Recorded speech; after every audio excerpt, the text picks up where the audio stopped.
right, so we're going to look at a little demonstration of keyword research for charities for my SEO for Nonprofits article, which you are presumably reading.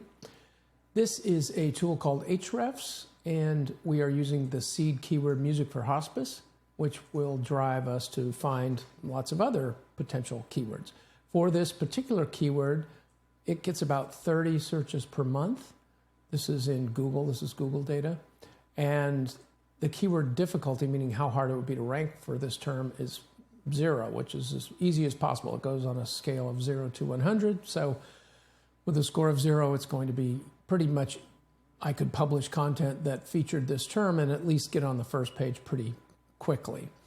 All right, we can see in the terms matching report, music for hospice patients, music for hospice, music therapy for hospice. You can see music for hospice is a matching term, even though there are other terms in between it, but it's considered matching.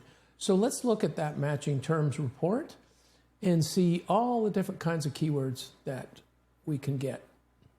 All right, so here we can see best music for hospice patients, hospice music for dying hospice, audible music for approaching death hospice. So you can see there's some interest around this term.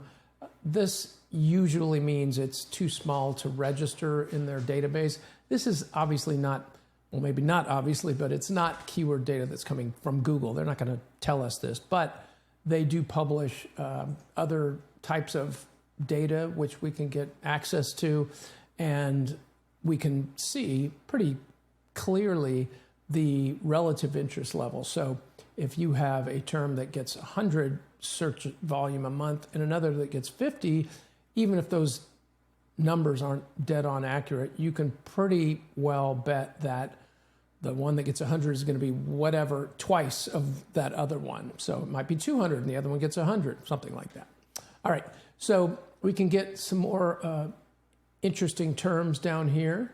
And then the related terms report, kind of interesting, but it's basically if you rank for music for hospice, you also rank for these other terms. And we can see this starts to get a little off our topic. Questions around how long can someone live without food, which is a question that happens in hospice a lot. And there's a lot of that actually. Then we see down here hospice music therapy. So that could also definitely relate to our mission, even though we're not doing music therapy per se.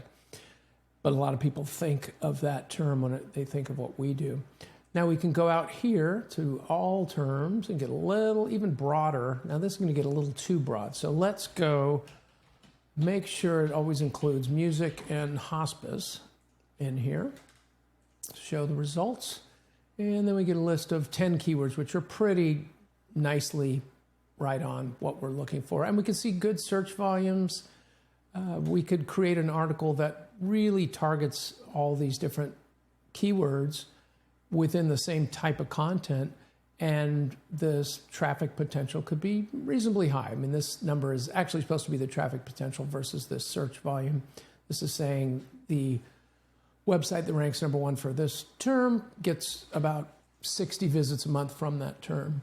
So there's a lot of different ways to slice and dice data, and you can get pretty deeply into the weeds, but for the most part, the trick here, all these terms are easy to rank for. There is some search volume associated with it. So if I create some content that features music for hospice and a few of these other terms, I'm probably going to get ranked on that first page. So I'm going to go ahead and do that, and we will see. Maybe I'll make a follow-up video to see what happened in a month or so. All right, thanks for checking this out, and let me know if you have any questions. David Victor, Boom Cycle Digital Marketing. See you soon.